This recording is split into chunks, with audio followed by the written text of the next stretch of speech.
حي على الفلاح.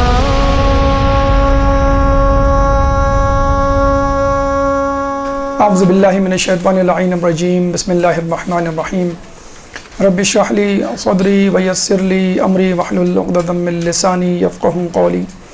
ان اللہ وملائکتہ یصلون علی النبی یا ایھا الذین آمنوا صلوا علیہ وسلموا تسلیما.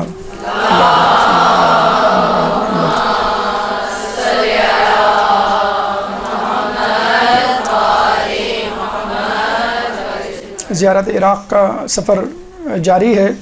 مجموعی طور پر چھٹا اور نجف کے حوالے سے، یعنی نجف کی زیارات کے حوالے سے یہ چوتھا درس، چوتھی نشست ہے. جیسے کہ ہم نے آپ کو بتلایا تھا کہ نجف شہر اور خود حرم امیر المومنین ایک بہت بڑی کائنات ہے. جس طرح آپ خود مولا کائنات ہیں، ان کا حرم بھی جو ہے وہ پوری ایک کائنات ہے. فقط مرقد مطہر نہیں، اس کے پیچھے جو تاریخی واقعات ہیں اور ان کے دنیا سے پردہ کرنے کے باوجود جو واقعات، کرامات وہاں پہ معجزات ظاہر ہوئے ہیں، وہ تاریخ کی کتابوں میں مذکور و منقول ہیں. اور پھر ہم نے یہ بھی کہا کہ فقط حرم مطہر میں مرقد مطہر دیکھنا، اس کی زیارت کرنا، دعائیں اور اس سے استفادہ کرنا ہی کافی نہیں، بلکہ آپ آس پاس بھی نگاہ دوڑائیں تو انشاءاللہ آپ کو بہت ساری ایسی چیزیں ملیں گی. آپ کو ہر گوشہ، ہر کونا جو ہے وہ ایک عبرت سے بھرپور منزل ملے گا، بشرط یہ کہ آپ کے پاس چشم عبرت ہو. تو ہم نے کہا کہ مرقد پہلے اب جو آپ پہلا وزٹ کرتے ہیں، پہلا گو یا پہلا جسے کہتے ہیں دورہ جو آپ کرتے ہیں، آپ کی ذہن میں فقط مولا کی ذات اور ان کی زیارت ہوتی ہے اور اپنی حاجات ان کی برابری کے لیے آپ وہاں پہ جاتے ہیں. جب آپ فارغ ہوتے ہیں زیارت سے تو ہم نے آپ کو کہا تھا کہ یہاں پہ آپ اپنا سفر روک دیں، چاہیں تو ریسٹ کر لیں، چاہے تو ہوٹل چلے جائیں. سیکنڈ گو میں، سیکنڈ نشست میں آپ واپس آئیں تر و تازہ ہو کے، اور دوبارہ آپ دیکھیں کہ 4-5 دن جو سنگل عراق زیارت ہوتی ہے، اس میں 4-5 دن آپ کو زیارت کے نجف میں ضرور دیے جاتے ہیں. دوسرے دن آ جائیں یا شام میں آ جائیں، ایک ریسٹ لے کر آ جائیں. ہمیں آپ نے یہ کہا کہ مرقد مطہر اور ان کے ساتھ پائنتی پہ جو 2 انبیاء ہیں، ان کی زیارت کے بعد آپ دیکھیں اس کے آس پاس کیا ہے. رواق ہے، اور اس سے نکلتے ہوئے آپ مرقد مطہر سے دائیں اور بائیں علامہ ہلی مقدس اور دبیلی ہیں. اس کے بعد ہم نے کہا کہ آپ باب کبیر سے داخل ہوں اور اینٹی کلاک وائز اپنا سفر جاری رکھیں تو آپ کو بہت ساری چیزیں جو ہیں وہ مل جائیں گی. مثلا آپ جو ہے وہ مسجد خضرہ کی طرف جاتے ہیں، آپ شیخ طوسی کی طرف جاتے ہیں، آپ جو ہے وہ مسجد راز کی طرف جاتے ہیں، وغیرہ وغیرہ. مینار ہے، رواق ہے، اس کے جو ہے کوریڈورز ہیں، صحن ہے. ہر چیز جو ہے وہ آپ کے لیے ایک عبرت اور سبق کا ذریعہ ہے، بشرط یہ کہ آپ اس کے لیے تیار ہوں، ذہنی طور پہ، روحانی طور پہ اب ہم موجود ہوں. موجودگی نہ صرف جسمانی بلکہ ذہنی اور روحانی طور پہ ضروری ہے. آپ نے سیکنڈ گو میں، سیکنڈ نشست میں، سیکنڈ وزٹ میں اطراف مرقد مطہر کو دیکھ لیا. جو ہم نے 15 چیزیں گنوائی تھیں اس میں پھر ہم نے ایڈ کیے تھے کہ مینار ہے، مثلا گنبد ہے، پھر جو گنبد میں کھڑکیاں ہیں. اس کے بعد پھر آپ تھک جاتے ہیں اور تھک ہار کے آپ جو ہے اس کے صحن میں بیٹھ جاتے ہیں. پھر ہم نے یہ بھی کہا تھا کہ جب آپ صحن میں بیٹھتے ہیں تو پتہ چلتا ہے کہ صحن کے نیچے، کارپیٹ کے نیچے، یا جو استر ہے، یہ جو سنگ مرمر ہے، اس کے نیچے پھر قبریں ہی قبریں ہیں. اچھا، یہ قبریں غیر معروف لوگوں کی ہیں، علماء میں سے ہوں، طلباء میں سے ہوں، ماننے والے، چاہنے والے ہوں، یا پھر بادشاہ ہوں، سب کے سب جو ہے محمود ایاز ایک ہی جگہ پہ ہے، جو ہے وہ آرام کر رہے ہیں کہ صرف اس چاہت، اس خواہش، اس تمنا کے ساتھ کہ مرنے کے بعد ہمیں مولا کا پڑوس نصیب ہو جائے. اور دعا کرتے ہیں ہمیں مرنے کے بعد کیا ہمیں جنت میں بھی مولا کا پڑوس نصیب ہو. اس کے بعد آپ صحن میں بیٹھتے ہیں تھک ہار کے اور دیکھتے ہیں آس پاس کیا چیزیں ہیں، تو آپ کو چھوٹے چھوٹے حجرے نظر آتے ہیں. دیکھیں اس میں بھی نظر آ رہے ہوں گے. مرقد مطہر جو رواق ہے، ایوان الذہب ہے، اس کے آس پاس چھوٹے چھوٹے حجرے ہیں. اگر ہم اس کو بالکل قریب سے فوکس کریں تو آپ کو اس طرح کی عبارتیں جو ہیں وہ چیزیں نظر آئیں گی. اچھا، پہلی نگاہ میں ہمیں نظر آتا ہے کہ یہ بس ایک خوبصورتی کے لیے انہوں نے حجرے بنا دیے ہیں. چکور بناتے تو عجیب سا لگتا ہے، محراب نما مسجد کے انداز کے ہم نے حجرے بنا دیے تو چلو ٹھیک ہے، لوگ جو ہے وہ اس کو بھی دیکھ کے لطف اندوز ہو. مطلب آس پاس کوئی ایسی جگہ نہ ہو جو خوبصورتی سے خالی ہو. ٹھیک ہے، تو وہ مصروف رہے، ان کی نگاہیں مصروف رہیں. اچھا، زیادہ سے زیادہ لوگ یہ سمجھتے ہیں کہ یہ ایک پلیٹ فارم ہے، ایک چبوترا ہے، ایک ٹھیا ہے، بیٹھنے کا، آرام کرنے کا. آپ نے دیکھا ہوگا اکثر لوگ اسی طرح اپنی فیملی کے ساتھ بیٹھے ہوتے ہیں، کھا پی رہے ہوتے ہیں یا گپ شپ کر رہے ہوتے ہیں. ان کو نہیں معلوم کہ یہ خود حجرے کتنی جو ہے وہ کہانیاں، کتنے واقعات، کتنے پس منظر رکھتے ہیں. اگر ان حجروں کو آپ دیکھنا شروع کر دیں تو آپ کا پورا سال گزر جائے، لٹرلی پورا سال گزر جائے. اگر آپ ان حجروں کو، صرف حجروں کو، جس میں بظاہر کچھ نظر نہیں آتا کہ بس یہ جس طرح مسجد کی محراب ہوتی ہے بس اس طرح کے حجرے ہیں، دیٹس اٹ. اچھا، اس کی ہم تاریخ بتا دیں کہ کیا ہے. انجینئر عالم شیخ بھائی، انجینئر کہنا چاہیے ان کو، یہ اپنے زمانے کے بہت بڑے ماہر فلکیات بھی تھے، اپنے زمانے کے بہت بڑے ماہر تعمیرات بھی تھے، اور اتنے بڑے تعمیرات تھے کہ بادشاہ آنے وقت ان کو بلایا کرتے تھے کہ بھئی آپ یہ بنائیں، یہ بنائیں، یہ بنائیں.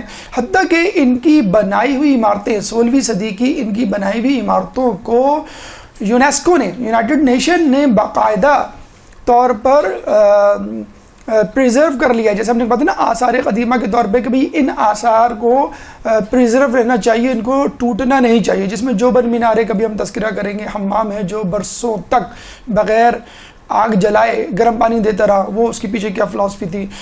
باغ ہے اصفہان میں، وہ بھی شیخ بہائی پہ جب انشاءاللہ گفتگو کریں گے تو آپ کو بتلائیں گے کہ ان کی شخصیت کتنی ماشاءاللہ عجوبہ روزگار تھی، اور ہشت پہلو جو ہے وہ شخصیت رکھتے تھے. جادو یہ جانتے تھے، ایسٹرولوجی، میتھمیٹکس، مطلب ہر قسم کے علوم پر ان کی دسترستی اور مقدس ارتھ بیلی کے ہم اثر تھے.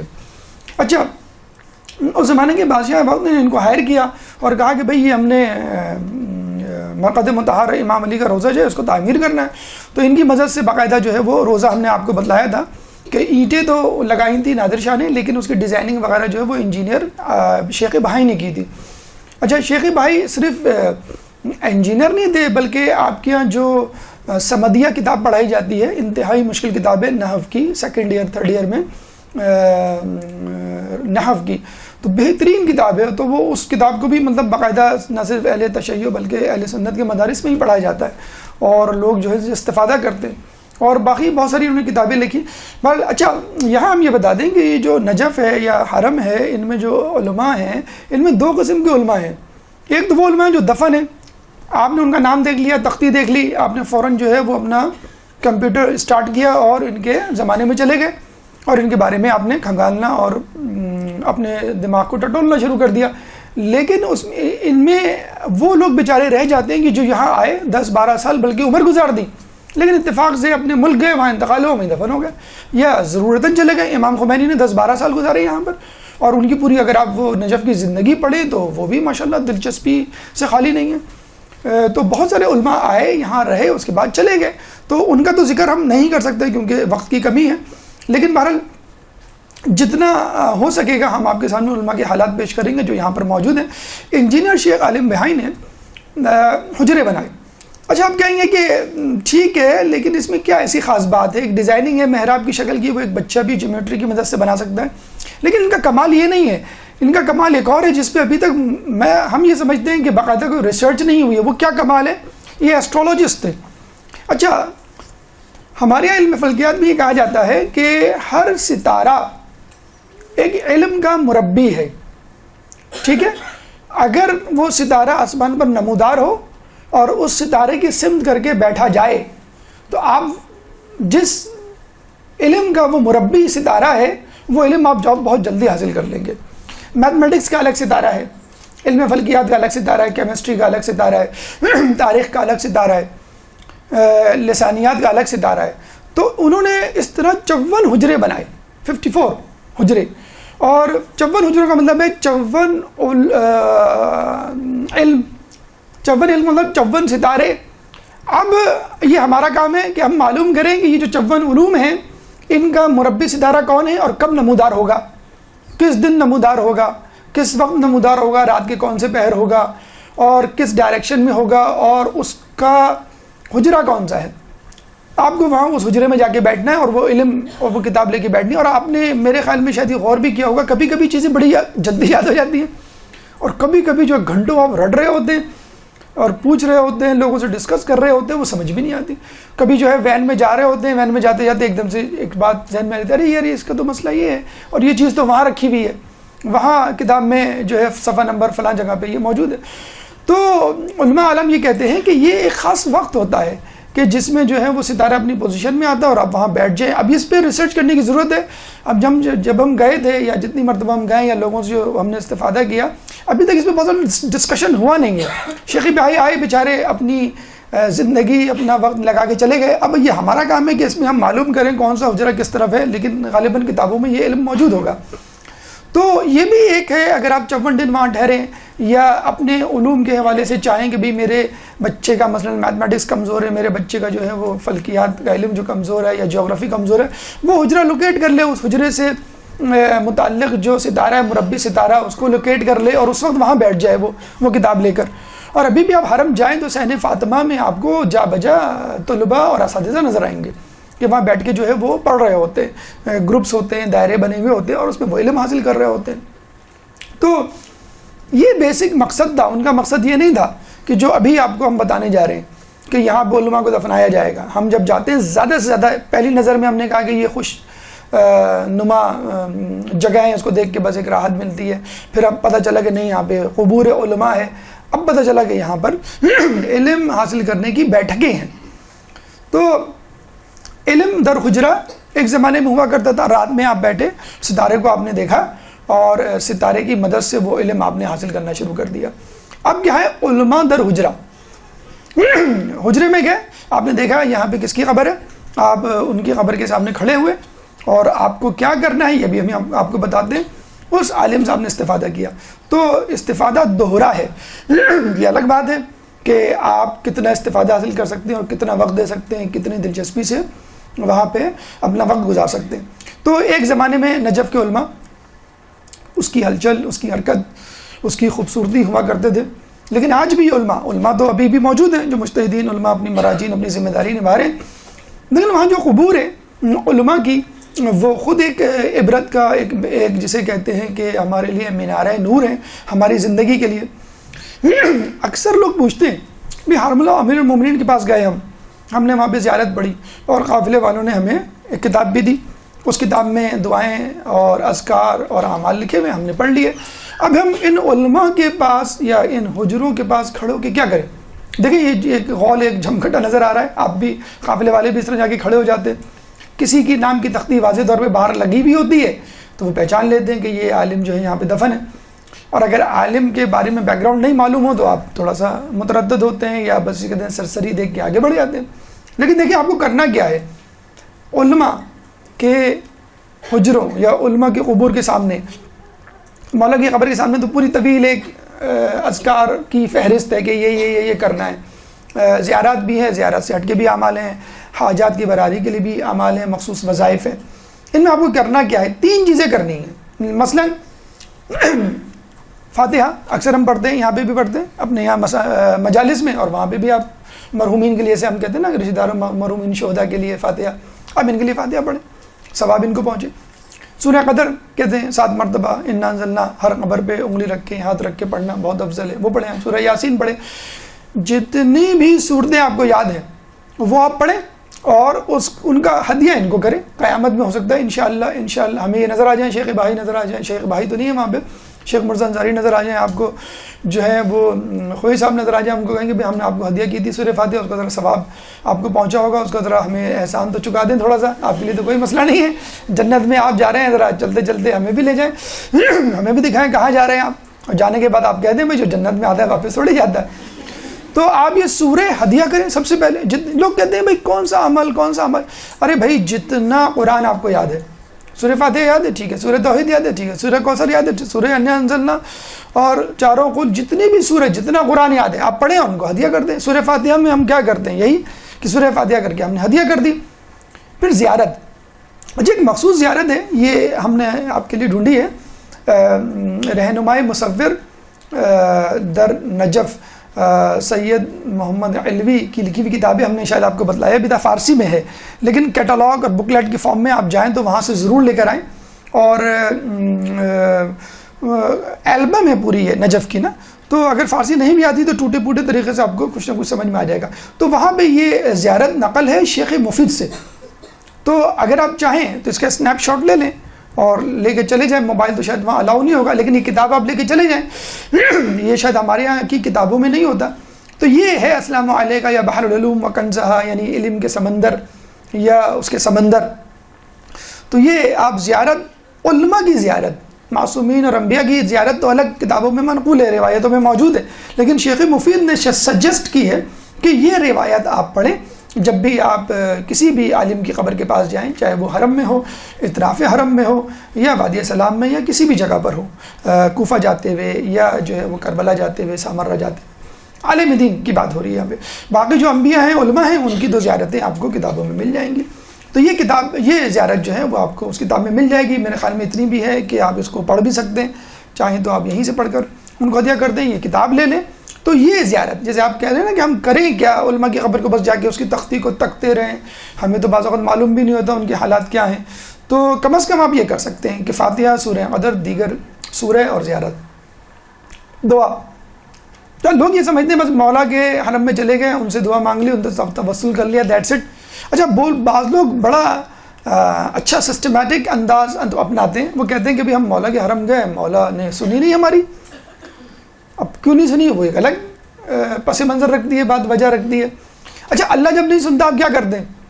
مولا کے پاس جاتے ہیں کہ مولا یہ کام کروا دیجئے. توسل، شفاعت اسی کو تو کہتے ہیں، وسیلہ اسی کو تو کہتے ہیں. اللہ ہم جیسے گناہ گار کی بات نہیں مان رہا، بھائی آپ کی بات مان لے گا، آپ معصوم ہیں، آپ امام ہیں، آپ کی بات ضرور مان لے گا، اس لیے ہم آپ کی بات توسل ہم کرتے ہیں. اسی لیے تو کرتے ہیں توسل کہ اللہ ہماری بات نہیں مانے گا، آپ کی بات ضرور مان لے گا. ٹھیک ہے، پھر آپ مولا کے حرم میں گئے اور وہاں پہ جو ہے وہ بات نہیں مانی گئی، تو آپ کہاں جائیں گے؟ اس کے پاس جو مولا کو عزیز ہوگا.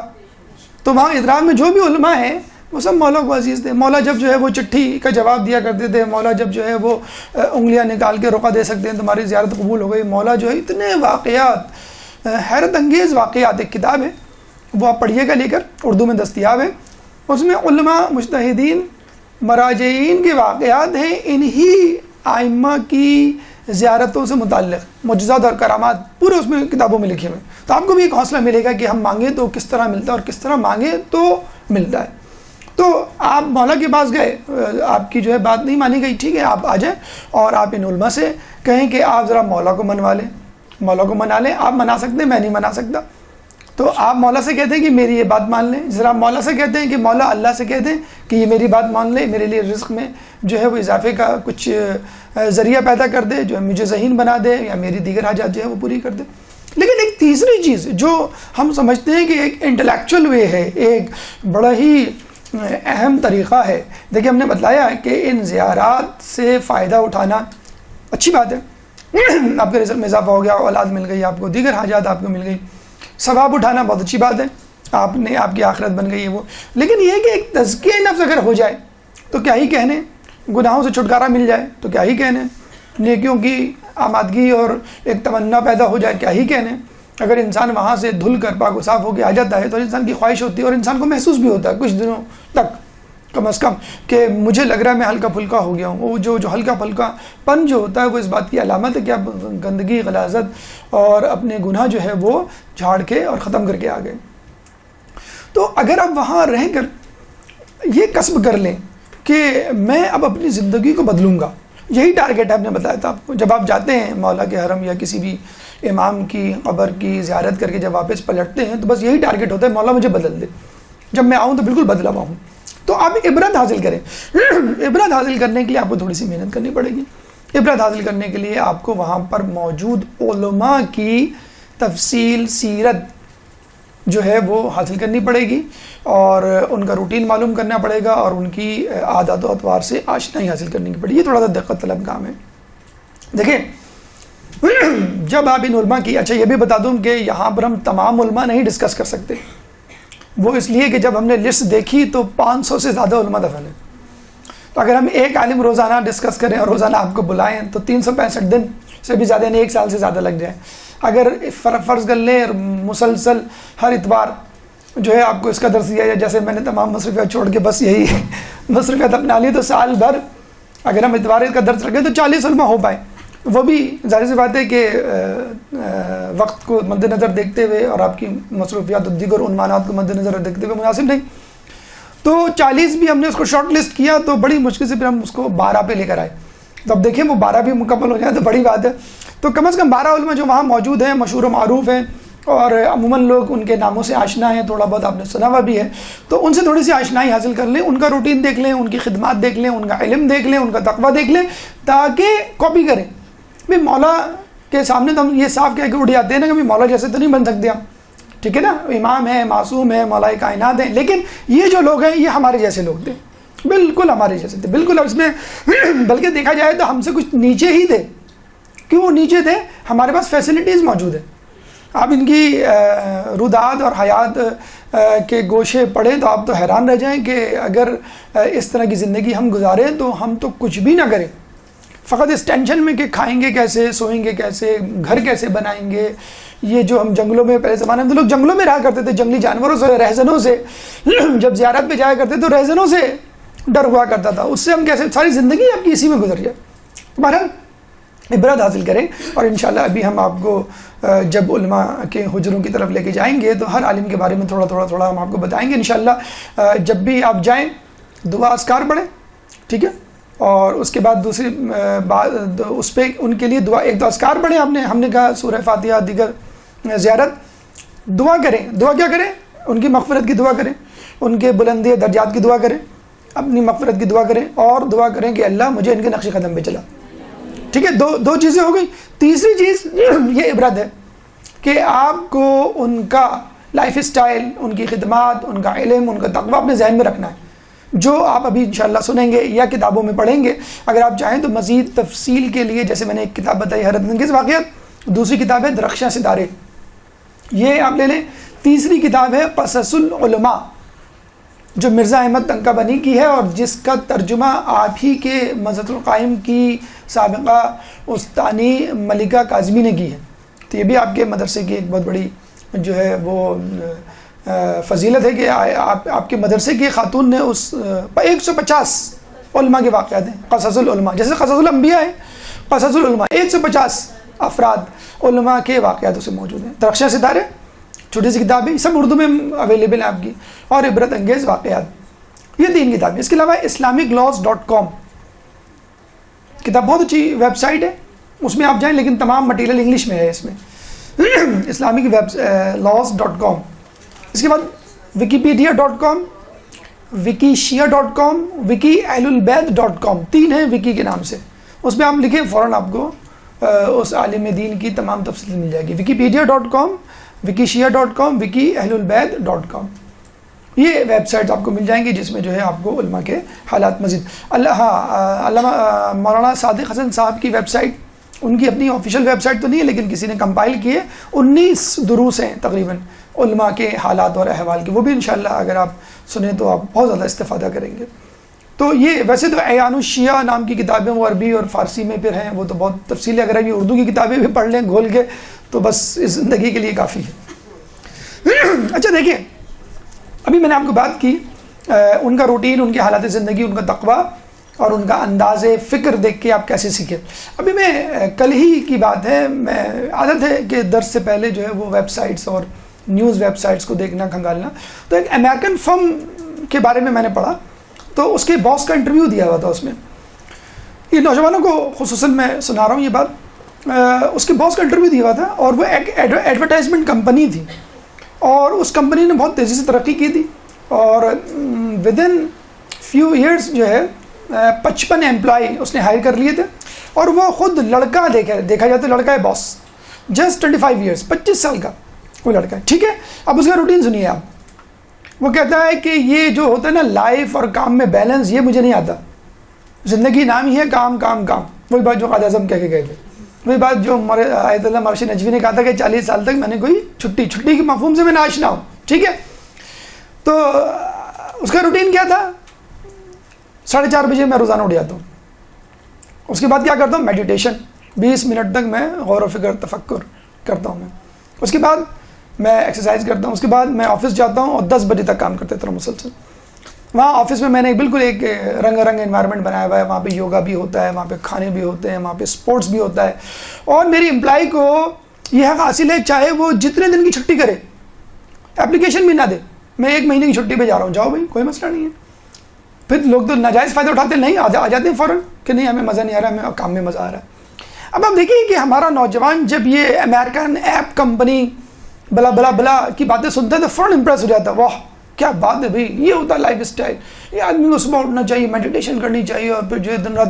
تو بھائی آیت اللہ مرشد نجفی کیا کرتے تھے, سید محدث نوری کیا کرتے تھے, شیخ عباس قمی کیا کرتے تھے, شیخ مرزا انصاری کیا کرتے تھے, پڑھے ہم ان کی حالت. شیخ محدث نوری جا کے فجر کی اذان سے پہلے چراغ جلایا کرتے تھے, ارلی برڈ جسے کہتے ہیں, پہلا آدمی جو جا کے کھولے اور خدام کے ساتھ جو ہے وہاں پہ جھاڑو لگائے اور چراغ جلائے.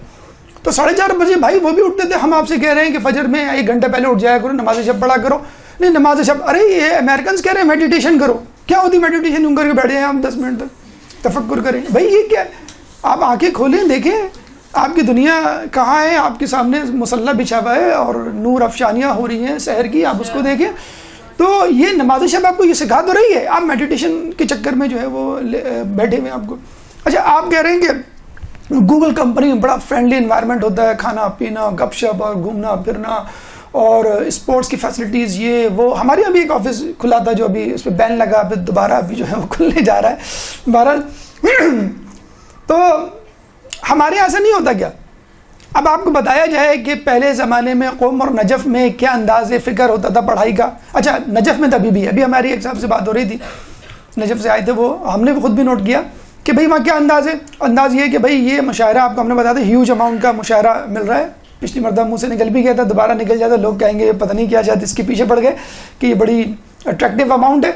تو وہ مشاعرہ ملتا ہے. اچھا پھر کیا کرنا ہے, آپ کی مرضی. کیا مطلب مرضی؟ مرضی ہے اب آپ جس سے بھی پڑھیں, جہاں بھی پڑھیں. مدرسہ آپ کی مرضی, جو بھی مدرسہ جوائن کر لیں. اگر مدرسے کی ٹائمنگ سے گھبرا رہے ہیں آپ, کوئی بات نہیں, آپ مدرسے میں نہ پڑھیں, پھر کس سے پڑھو, کسی بھی استاد کو ڈھونڈ لیں, اپنے کسی سینئر اسٹوڈنٹ کو بول لیں, پاکستان سے گئے ہوئے کسی ٹیچر سے ڈھونڈ لیں کہ چھٹی لینے میں آسانی ہو. نہیں بھائی چھٹی لینے میں آسانی نہیں ہو, آپ جب چاہیں چھٹی کریں, بول دیں صرف اپنے استاد کو کہ میں جا رہا ہوں, ٹھیک ہے آپ جائیں, پھر کوئی مسئلہ نہیں, پھر آپ آ جائیں, آپ کا مشاعرہ اسکالرشپ جی ملتا رہے گا.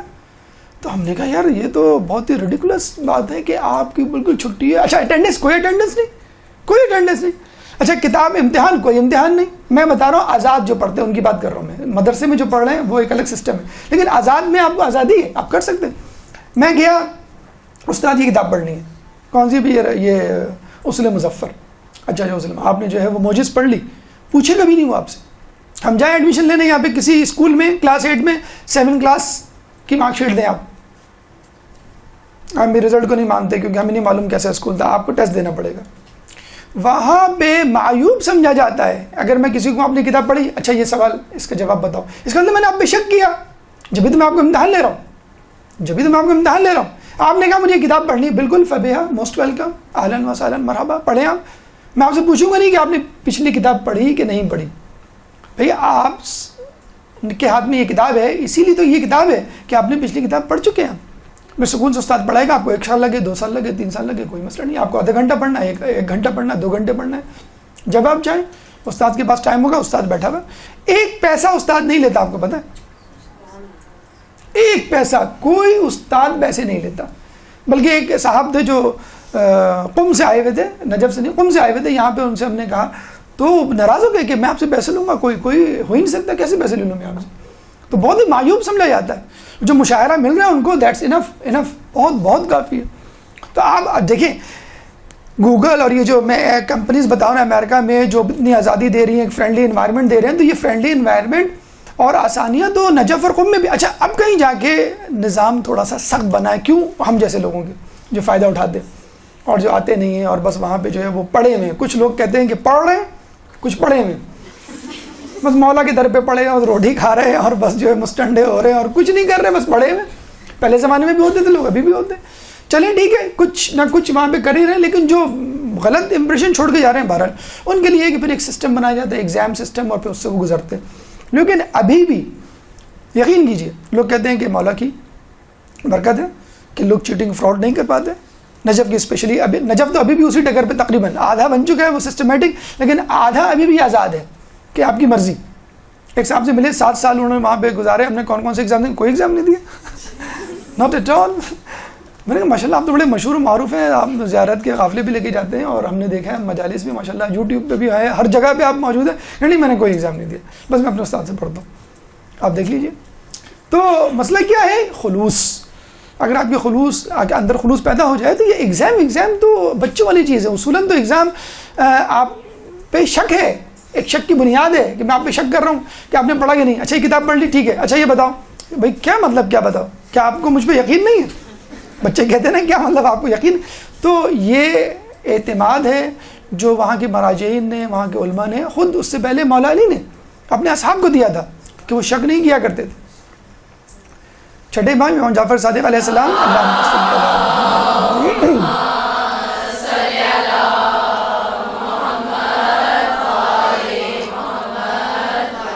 اگر کوئی شخص تمہارے دوست کے بارے میں بدگمانی پیدا کرے اور 50 گواہ لے کر آ جائے تو بھی تم اس کی بات بنا مان لو. رسول فرماتے ہیں کہ اگر کوئی شخص تمہارے سامنے کسی بات کا عذر بنائے, دے, پیش کرے تو تم اس کو قبول کر لو. تو کسی نے پوچھا کہ اگر اس کے پاس کوئی عذر نہ ہو, ارے اگر اس کے پاس کوئی عذر نہ ہو تو تم خود بنا لو, اس کے کہنے سے پہلے کہہ دو اچھا طبیعت خراب ہوگی اس لیے نہیں ہے. یہ ہے خلوص, یہ ہے اعتماد جو ہم اپنے بچوں کو نہیں دے رہے. بچے سے پوچھتے ہیں ہم ہوم ورک کیا جی کر لیا, دکھاؤ ذرا. ہمارا انداز ہی پولیس مین نہیں ہوتا چالان کرنے کھڑے ہوئے سینٹرل جیل میں, کوئی دکھاؤ ذرا. اگر نہ کیا ہوا ہو تو آج تمہاری خیر نہیں ہے. تمہارے ابا کو میں جو ہوں وہ ڈنڈا ہاتھ میں دوں گی اور سب بچوں کو کھڑا کروں گی, تمہارا تماشا. یہ انداز ہے ہمارا. گھر سینٹرل جیل بنا ہوا ہے, بچے جو ہے وہ مجرم بنے ہوئے ایک لائن سے کھڑے ہوئے ہیں, ابا آتے ہیں سر قلم کرنے کے لیے رات کو. مطلب یہ جب ماحول بنے گا تو بچوں میں اعتماد نہیں پیدا ہوگا. جب اعتماد نہیں پیدا ہوگا تو پھر دیکھیں نا, تمام تر سسٹمز ہونے کے باوجود آپ اسی کرپشن سے گزر رہے ہیں. بہرحال تو یہ دیکھیں وہ ہے حجرے ہیں, اس کا میپ ہے. یہ اسی کتاب فارسی کی جو کتاب ہے تصور مصور ہائے قم.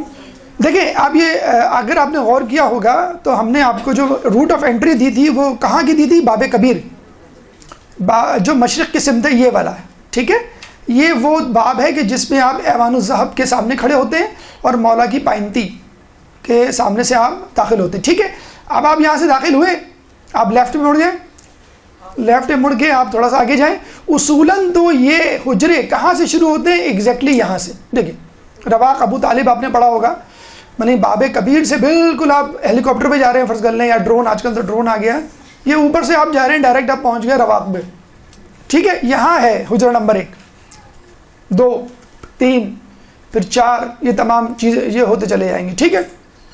اچھا اس کے بعد سوری یہ ہے باب کبیر, یہ ہے باب کبیر. اس پہ آپ فرض کر لیں ایریل ویو میں ہیلی کاپٹر میں آپ آئے, یہ جو ہے یہاں پہ رواق ابو طالب, اور یہ نمبر 1 حجرہ جہاں پہ حجرہ امام زمانہ تھا. یہ دوسرا, پھر تیسرا,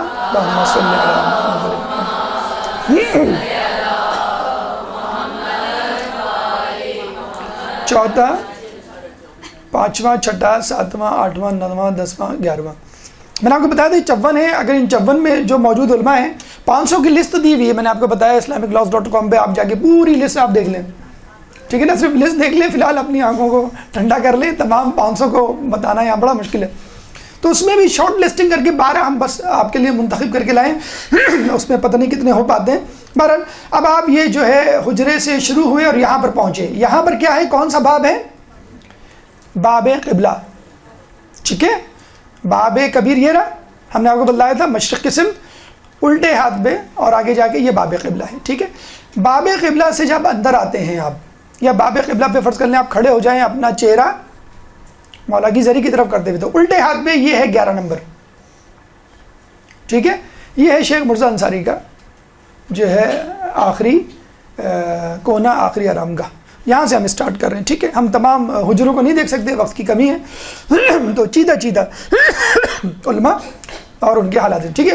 تو یہ آپ کو لوکیشن بس سمجھ میں آ جانی چاہیے. دیکھیں یہ لوکیشن آپ جو ہے بہت اچھی طرح حفظ کر لیں. انشاءاللہ جب مولا کے آپ حرم جائیں گے تو سیدھے ہاتھ پہ, الٹے ہاتھ پہ, آگے پیچھے جو بھی چیزیں ہیں انشاءاللہ جب آپ دیکھتے چلے جائیں گے اور ذہن میں وہ تصویریں آتی چلی جائیں گی ان شخصیات کی, ان شخصیات سے وابستہ واقعات کی, کہ ان کے ساتھ ساتھ کیا ہوا. تو خود بخود ایک طہارت, ایک پاکیزگی آپ کے اندر پیدا ہو جائے گی. آپ جاتے ہیں حج کرنے, مقام ابراہیم ایک دم سے سامنے آ جاتا ہے, فوراً ابراہیم علیہ السلام ذہن میں آ جاتے ہیں. آپ جاتے ہیں صحیح کرنے تو صفا مرفا کے درمیان تو بی بی ہاجرہ اور جناب اسماعیل فوراً ذہن میں آ جاتے ہیں. ٹھیک. تو 11 نمبر پہ شیخ مرزا انصاری پہلے عالم دین. 11 نمبر حجرے، اس کا مطلب یہ نہیں کہ یہ پہلے حجرے میں ہے، نہیں، یہ 11ویں حجرے میں ہے جو کہ باب قبلہ کے الٹے ہاتھ میں واقع. بالکل آپ جیسے انٹر ہوں گے باب قبلہ کے الٹے ہاتھ پہ. ٹھیک ہے. دیکھیں اگر آپ اس کو پکچر وائز لیں، وہ تو ڈائیگرام تھی. یہ ہے انٹری آف باب کبیر، سامنے آپ کا ایوان الذہب، یہ ہے پائنتی کا داخل ہونے کا رستہ. ٹھیک ہے. یہاں نہ جائیں، آپ یہاں آ جائیں الٹے ہاتھ پہ اور پھر آگے چلے جائیں. یہ نظر آ رہا ہے آپ کو باب، یہ باب قبلہ ہے. اس باب قبلہ کی طرف پشت کر کے کھڑے ہو جائیں آپ. الٹے ہاتھ پہ شیخ مرزا انصاری، یہ شیخ مرزا انصاری. اور سیدھے ہاتھ پہ یہاں پہ جب آئیں گے تو یہاں پر آپ کو دوسرے علماء ابھی ہم آپ کو بتاتے ہیں. یہ باب قبلہ کے الٹے ہاتھ پہ 11 نمبر پہ شیخ مرزا انصاری. تھوڑے تھوڑے حالات واقعات ان لوگوں کے، تاکہ آپ کے ایمانی حرارت میں اضافہ ہو، عبرت ملے، اور ان کو ہم اپنا رول ماڈل بنا کے، ان کو اپنی مثال بنا کے ان کے نقش قدم پہ چلیں. ان کی ولادت کے بارے میں کہا جاتا ہے کہ باقاعدہ ان کی والدہ کے خواب میں جو ہے وہ ہمارے چھٹے امام جعفر صادق علیہ السلام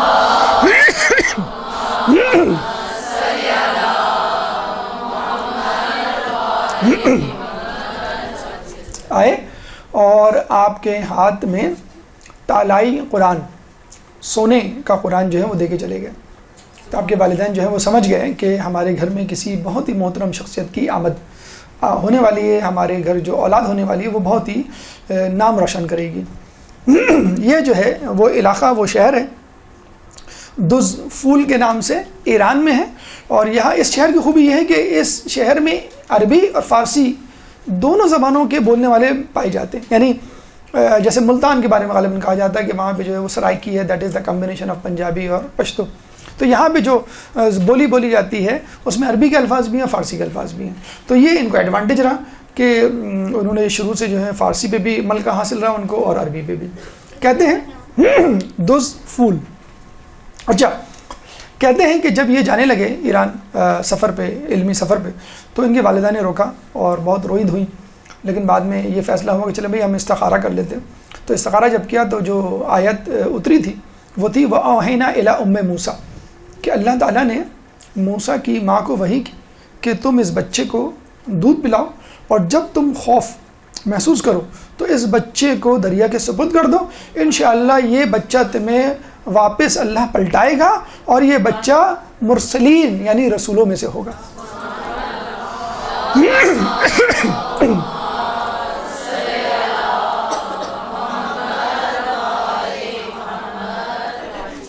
ٹھیک ہے. تو وہ سمجھ گئے کہ ہمارا جو بچہ جو جا رہا ہے وہ صحیح مقصد کے لیے جا رہا ہے.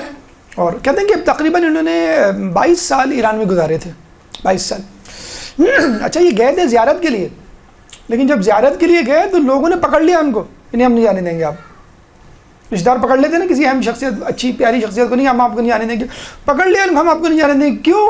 آپ میں ہمیں جوہر نظر آ رہے ہیں علم کے، ہمیں آپ سے استفادہ کرنا ہے. حالانکہ نجف کبھی نہیں آئے تھے، وہ ایران میں رہ کے انہوں نے علم حاصل کیا تھا شیخ مرزا انصاری نے. تو ایران میں انہوں نے لوگوں نے روک لیا، اور انہوں نے جو ہے وہ لوگوں کی خواہش کے آگے اپنا گھٹنے ٹیک لیے اپنے. تو پھر وہاں انہوں نے پڑھا اور لوگوں سے استفادہ کیا، علماء سے استفادہ کیا، بڑی علم دین کی خدمت انجام دی. جو پہلا ان کا کارنامہ ہے، اس زمانے میں اخباری فرقہ تھا. کہاں؟ عراق میں، نجف میں اسپیشلی. اخباری فرقہ اس کو کہتے ہیں کہ جو قرآن اور حدیث کو مانتے ہیں، تقلید کو نہیں مانتے. یعنی عقل اور اجماع، 4 ہمارے ستون ہیں، قرآن، سنت، عقل اور اجماع. عقل اجماع کو نہیں مانتے، وہ کہتے ہیں بس قرآن سنت میں جو ہے وہ ہے، اور ہمیں جو ہے تقلید کی ضرورت ہی نہیں ہے، ہم خود پڑھ کے حدیث اور قرآن فیصلہ کر لیں گے. اہل سنت میں اس فرقے کو اہل حدیث کہا جاتا ہے، اور شیعوں میں اس فرقے کو اخباری کہا جاتا ہے. تو تقلید پہ یقین نہیں رکھتے. بس وہ کہتے ہیں کہ دیکھا جائے جب بھی وہ کوئی کتاب پڑھیں گے تو کتاب کے مصنف کی تو بات مانیں گے نا، تو وہ تقلید ہی تو ہوئی. ملٹیپل یا ڈائیورسیفائڈ، اسکیٹرڈ، منتشر تقلید سے بہتر ہے آدمی ایک آدمی کی تقلید کر لے. بس ہم بھی یہی کہتے ہیں.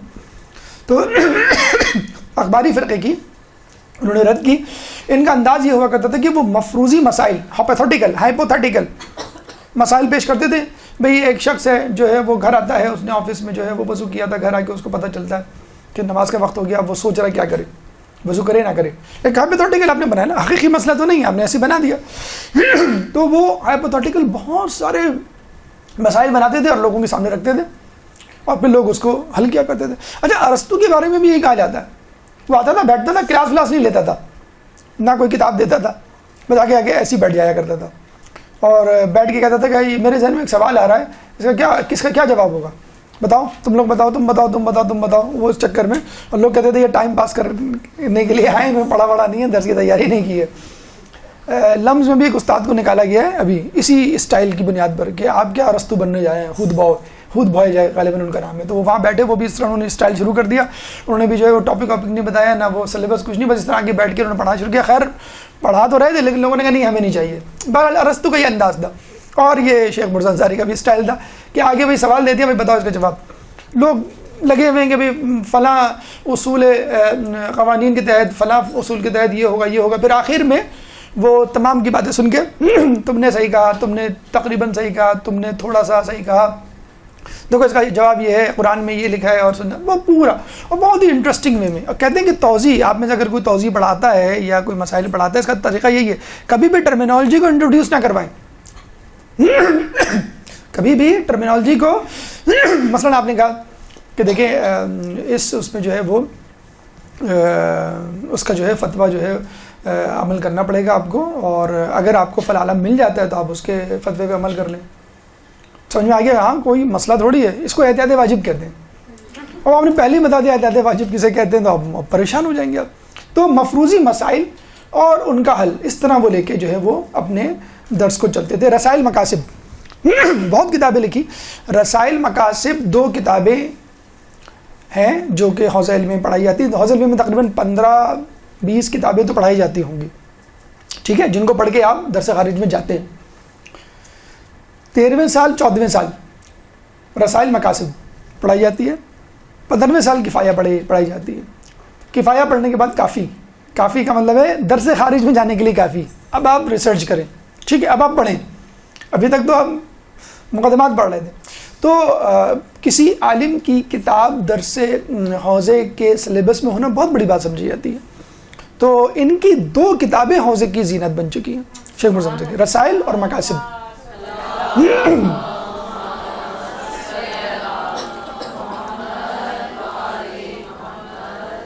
اس طرح شیخ طوسی کی بھی 2 کتابیں کتب اربعہ میں شامل ہیں. 4 کتابیں, 2 کتابیں شیخ طوسی کی, ٹھیک, رسائل اور مقاصد. اچھا, یہ بڑا ایک دلچسپ واقعہ ہے, اور یہ واقعہ ہمارے خیال میں خود علماء, اساتذہ اور مدارس میں پڑھنے والے لوگوں کے لیے ہے. ایک دفعہ سید حسین کوہ قمری بہت بڑے عالم دین تھے, علم اصول فقہ کے, ایک مسجد میں درس دیا کرتے تھے نجف کی. ان کو جانا تھا گھر, آدھا گھنٹہ باقی تھا درس میں. تو مسجد سے گزرتے ہوئے جس مسجد میں وہ درس دیتے تھے, انہوں نے کہا آدھا گھنٹہ باقی ہے, میں گھر جا کے کیا کروں گا, نہ آرام کر سکتا ہوں ٹھیک سے, نہ کچھ پڑھ سکتا ہوں, چلو میں مسجد میں ہی بیٹھ جاتا ہوں. سستی ہو گئی, میں سو گیا تو کیا ہوگا. مسجد میں آ کے بیٹھ گئے. اب ان کے اسٹوڈنٹ تو آئے نہیں تھے سید حسین کوہ قمری کے, اپنے اسٹوڈنٹس کا ویٹ کرنے لگے. اچھا, ہماری طرح تو تھے نہیں کہ وہ پیر پھیلا کے سو جائیں, ٹیک لگا کے جو ہے وہ بیٹھ جائیں. انہوں نے دیکھا کہ کونے میں درس ہو رہا ہے, جس طرح ان کا درس ہوتا تھا. آج بھی آپ چلے جائیں مجالس میں, وہاں پہ حرم میں مختلف ایک ہی ہال میں بہت سارے گھیرے بنے ہوئے ہوتے ہیں, دائرے. انہوں نے دیکھا کہ درس ہو رہا ہے. ایک بہت ہی خستہ حال کپڑوں میں ایک شخص جو ہے وہ درس دے رہا ہے کونے میں بیٹھا ہوا, اور چند اس کے اسٹوڈنٹ ہیں وہ اس کے ساتھ بیٹھے ہوئے. انہوں نے کہا چلو دیکھتے ہیں کس طرح پڑھا رہا ہے, اگر کچھ ہوا تو میں گائیڈ کر دوں گا, کہ کیونکہ وہ نیا آدمی تھا, نیا شخص لگ رہا تھا, وہ نیا استاد لگ رہا تھا. تو ایک کوہ قمری صاحب جو ہیں, جو ان کے وہاں پہ جا کے بیٹھ گئے. جب بیٹھے تو وہ دنگ رہ گئے کہ کیا انداز ہے, کیا دلائل ہیں, کیا طریقہ کار ہے بتانے والے کا, استاد کو بہت دلچسپی سے سنتے رہے. دوسرے دن پھر دوبارہ آدھے گھنٹے پہلے پہنچے اور درس میں جا کے بیٹھ گئے. تیسرے دن پھر جا کے بیٹھ گئے. تیسرے دن اپنے اسٹوڈنٹس کو بلایا, ادھر آؤ, کل سے ہم سب اس درس میں بیٹھیں گے, کیونکہ ان کا علم مجھ سے زیادہ ہے, تو بہتر یہ کہ میں تو استفادہ کروں گا ہی, تو میرے ساتھ تم لوگ بھی کر لو, تم لوگ کیوں ٹائم ضائع کرو, میں اب تم لوگوں کو درس دوں گا, میں ان سے علم حاصل. وہ کون تھے صاحب خستہ حالت میں بیٹھے ہوئے؟ شیخ مرتضیٰ انصاری.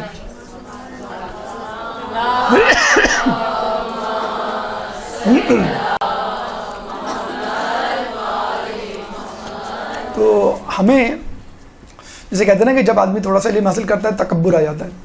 زیادہ علم حاصل کرتا ہے تو انکساری آ جاتی ہے, اور بہت زیادہ علم حاصل کرتا ہے تو کہتا ہے میں جاہل ہوں, میں جاہل ہوں. تو یہ عالم تھے, بہت بڑے عالم تھے اپنے طور پہ. جب ایک نئے عالم کو, نئے استاد کو دیکھا تو یہ نہیں کہا کہ یہ نیو کمر ہے, نہیں, 3 دن اس کو دیکھا اور کہا کہ نہیں اس کا علم مجھ سے زیادہ ہے, مجھے خود علم حاصل کرنا چاہیے. اچھا آپ کہیں گے بڑے بزی آدمی تھے, ان کو نمازیں پڑھنے کا ٹائم کیسے ملتا ہوگا؟ ہمیں نہیں ملتا نا نمازیں پڑھنے کا ٹائم, کبھی جو ہے وہ آخر وقت میں, کبھی 2 گھنٹے کے بعد دعائے کمیل, تعقیبات, زیارت, یہ ہوتی رہے گی. ہم اس سے بھی بڑا کام کر رہے ہیں, ہم پڑھ رہے ہیں, مدرسے میں پڑھا رہے ہیں. امی یہ تو بہت چھوٹا کام ہے جو آپ دعائیں لے کے اذکار لے کے بیٹھ جاتی ہیں, یہ تو امی ابو اور دادا دادی نانا نانی کے کام ہے. اب آپ دیکھیے شیخ مرزا انصاری کتنے مصروف تھے اپنے زمانے کے, مرجے تھے, کیا کرتے تھے؟ روزانہ نوافل پڑھتے تھے. ساری نوافل اتنے عرصے سے ہم نے نہیں پڑھی کہ بہت تعداد میں نہیں یاد ہوتی. یہ بھی نہیں یاد ہوتا کہ پہلے پڑھنی ہے بعد میں پڑھنی ہے, 2 کر کے پڑھنی, چاروں ایک ساتھ پڑھنی ہے. تعقیبات پوری پڑھا کرتے تھے. اچھا ہماری طرح نہیں چھاٹ کی جو مختصر ترین تعقیب ہو وہ آپ نے پڑھ لی, اللہ اللہ خیر صلی اللہ. جنت مانگنے گئے تو پوری 1000 گز کا پلاٹ چاہیے. یومیہ دعائیں جو بھی ہوتی ہیں صبح کی شام کی وہ پڑھا کرتے تھے. 1 پارہ قرآن, کوئی مر جائے اس کی برسی آ جائے تو آپ نے 1 پارہ پڑھ لیا, بہت بڑی بات ہے. ایک جگہ کا بھی قرآن خوانی ہوگی, ایسا کرو کہ تم لوگ سب گھر سے پڑھ کے آنا. آتے ہیں تو ایک دوسرے کی شکل دیکھ رہے ہوتے ہیں, کب سے پارہ ختم ہوگا, ڈھونڈ رہے ہوتے ہیں, تو آ جاؤ 1 صفحہ تم پڑھو 1 صفحہ میں پڑھوں. جو اندازی غلط ہے, وہ کچھ پڑھ رہا ہے آپ کچھ پڑھ رہے ہیں, مفہوم الگ ہے آپ دونوں کا. 1 پارہ قرآن, ایک نماز جعفر, روزانہ کی بات کر رہا ہوں میں, کبھی کبھی نہیں, روزانہ نماز جعفر تیار, جس کے بارے میں کہا گیا ہے کم از کم ہم جیسے کاہلوں کو دیکھ کر کم از کم دنیا زندگی میں تو 1 مرتبہ پڑھ لو, ٹھیک ہے. اور وہ شیخ مرزا انصاری جو ہیں وہ پوری جو ہے وہ روزانہ پڑھا کرتے تھے. زیارت جامعہ, زیارت عاشورہ, اور زیارت جامعہ عاشورہ کے بارے میں تھے کہ پوری جو 1000 لعنتیں اور 1000 وہ ہیں وہ تولا تبرہ کے ساتھ. اور یہی نہیں, اور علماء کا بھی یہ تھا, یہ اتفاقاً ہمارے سامنے آ گیا تو آپ کے سامنے پیش کر دیا. کہتے ہیں یہ جب مرجے بنے, اچھا ان کو احساس تو تھا کہ I would be the next, لیکن آپ دیکھیں ان کو ساری کہ جب یہ سید حسن نجفی ان کے استاد تھے اور انہوں نے دیکھ لیا تھا کہ یہ جو ہیں بنیں گے, تو انہوں نے کہا کہ کل تمام لوگ حاضر ہو جائیں, میرے تمام شاگرد. رسول اللہ نے کہا تھا نا کہ کل میں عالم اس شخص کو دوں گا جو یہ ہوگا یہ ہوگا یہ ہوگا یہ ہوگا. کون نہیں آیا؟ سب آ گئے. کون نہیں آیا؟ جس کو دینا تھا وہی نہیں آیا, جس کو دینا تھا وہی نہیں آیا. تو کہا نہیں بلاؤ, فائدہ کیا یہ سب فنکشن, یہ تقریب کرنے کا, بتانے کا. تو انہوں نے بلایا سب کو, کون نہیں آیا؟ سب آ گئے. کون نہیں آیا؟ شیخ مرزا انصاری نہیں آئے. گئے انہوں نے, کون نہیں آیا؟ کہ بہت زیادہ کون نہیں آئے گا, ان کو معلوم تھا کہ وہ کہاں ہیں, شیخ مرزا کہاں ہیں, کہ وہ تو حرم میں کیا کر رہے ہیں, نمازیں پڑھ رہے ہیں, دعا کر رہے ہیں, اذکار کر رہے ہیں. انہوں بولو بلا کے لاؤ. پکڑ کے لے گیا بھی آپ کو استاد, نہیں میں نہیں جاؤں گا, مجھے ذرا کام ہے. وہ نہیں, اب استاد نے بلایا آپ کو. استاد نے بلایا تو استاد نے کہا کہ میرے بعد یہ تم لوگوں کا مرجع ہے. باقی واضح طور پہ ان کا اعلان کیا. اچھا سنیں آپ, استاد نے کہہ دیا, اسٹیمپ لگا دی, سرٹیفائڈ ہو گئے آپ, that's it from the beginning. Next day آپ کو مرجع سنبھال لینی چاہیے. نعوذ باللہ. ایک عالم دین تھے, ان کا میں تذکرہ بھی بتاؤں گا کہ جب ان کے سابق مرجع کا انتقال ہوا تو ان کے دل میں ہلکی سی خوشی پیدا ہوئی. وہ فوراً گئے مولا کے حرم کہ یہ خوشی کیوں پیدا ہوئی, تو ان کو دل میں یہ آیا کہ اب ان کے بعد میں مرجع بنوں گا. کہہ لیں گے وہ غائب ہو گئے, روپوش ہو گئے, نظر ہی نہیں آیا اس کے بعد کہ یہ خواہش پیدا کیسی ہوئی میرے دل میں کہ اب ان کے بعد مجھے ہی تو بننا ہے. زیر لب مسکراہٹ بعض اوقات امی ابو کسی کے مر جائیں گے, اب جائیداد جی استغفر اللہ, دادا نانی بہرحال. تو اچھا سرٹیفائڈ ہو چکے تھے, لیکن کیا کیا انہوں نے؟ خط لکھا. کس کو خط لکھا؟ ان کو لکھا, علامہ سید العلماء مازندرانی. یہ ان کے کلاس فیلو تھے, ہم اثر تھے, اور 19-20 کا فرق رہتا تھا. کمپٹیشن ہوتا ہے, استاد بھی فیصلہ نہیں کر پاتا کہ تم دونوں میں اچھا کون ہے. تو فارغ التحصیل ہونے کے بعد یہ چلے گئے ایران. کون؟ مازندرانی. اور یہی نجف میں رہ گئے. خط لکھا مازندرانی کو کہ آپ مجھ سے بہتر تھے, آپ واپس آ جائیں, استاد صاحب کا انتقال ہو گیا, آپ سنبھال لیں. کچھ نہیں بتایا کہ انہوں نے مجھ کو کہا ہے آپ سنبھال لیں. انہوں نے کیا کہا؟ انہوں نے کہا کہ دیکھو میں نے جب سے تحصیل علم چھوڑا ہے, فارغ ہوا ہوں, میں لوگوں کی خدمت میں لگ گیا ہوں, یہاں پیش امام ہوں, لوگوں کے مسائل حل کرتا ہوں, درس و تدریس نہیں کرتا, لیکن تم اب تک درس و تدریس سے وابستہ ہو, چنانچہ یہ ذمہ داری تم ہی سنبھالو. تو یہ کہتے ہیں. اچھا کچھ لوگوں کا یہ بھی خیال ہے کہ ائمہ معصومین کے بعد شیخ مرزا انصاری کو سب سے زیادہ علم تھا. ائمہ معصومین کے بعد کوئی غیر معصوم اگر گزرا ہے جس کے بعد سب سے زیادہ علم تھا وہ شیخ مرزا. 3 افراد کے بارے میں جس میں یہ بھی شامل ہے. اچھا اس کے باوجود دوسرے دن ایک صاحب نے ان کو دیکھا کہ مولا کے حرم میں فجر سے پہلے کوئی لپٹا ہوا رو رہا ہے ایسے جیسے کسی ماں کا نوجوان بیٹا بن گیا ہو. قریب گئے تو سنا کیا کہہ رہے تھے, کون صاحب کیا کہہ رہے تھے کہ اللہ مولا میرے ذمے جو ہے مرجعیت کی ذمہ داری آ گئی ہے, آپ میری رہنمائی کریں, اگر آپ نے میری رہنمائی نہیں کی تو میں مرجعیت کی ذمہ داری نہیں سنبھالوں گا. یہی شیخ مرزا انصاری جن کو مرجعیت کی. آپ اندازہ لگا لیں 4 کروڑ لوگوں کا خمس ان کے پاس آتا تھا. 4 کروڑ لوگوں کا. اس زمانے میں صاحب استطاعت ہوتے بھی نہیں تھے. 4 کروڑ لوگوں کا. Definitely he was the richest person at that time. richest person ہوں گے کہ نہیں؟ آپ سنیں گے حیران رہ جائیں گے. جب انتقال ہوا تو تدفین کے پیسے ہی نہیں تھے, لاش پڑی ہوئی, میت پڑی ہوئی, جنازہ پڑا ہوا ہے, پیسے ہی نہیں ہیں دفنانے کے لیے. گھر والوں کو کہہ لیں کیوں نہیں دفنانے, کہہ لیں پیسے ہی نہیں ہمارے پاس کفن کے دفن کے. تو ایک صاحب حیثیت آدمی آگے بڑھا اور کفن دفن کے پیسے. یہ حال تھا. دیکھیں پریکٹیکل اسلام اگر ساتھ ہو تو پھر آدمی اس جو ہے وہ درجے پہ پہنچتا ہے. درود پڑھتے محمد والے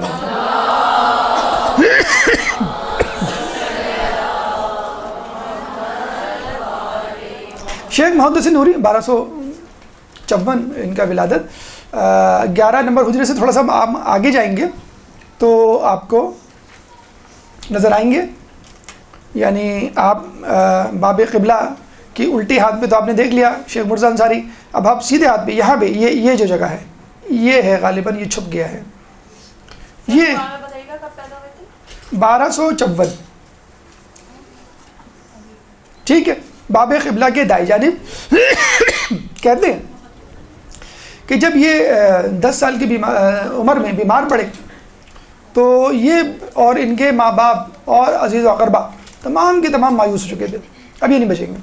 تو کہتے ہیں کہ 10 سال کی عمر میں جب میں بیمار پڑا اور غش کھایا اور میں نے خواب میں دیکھا تو رسول اور ائمہ تمام کے تمام آئے میں اللہم صلی علی محمد.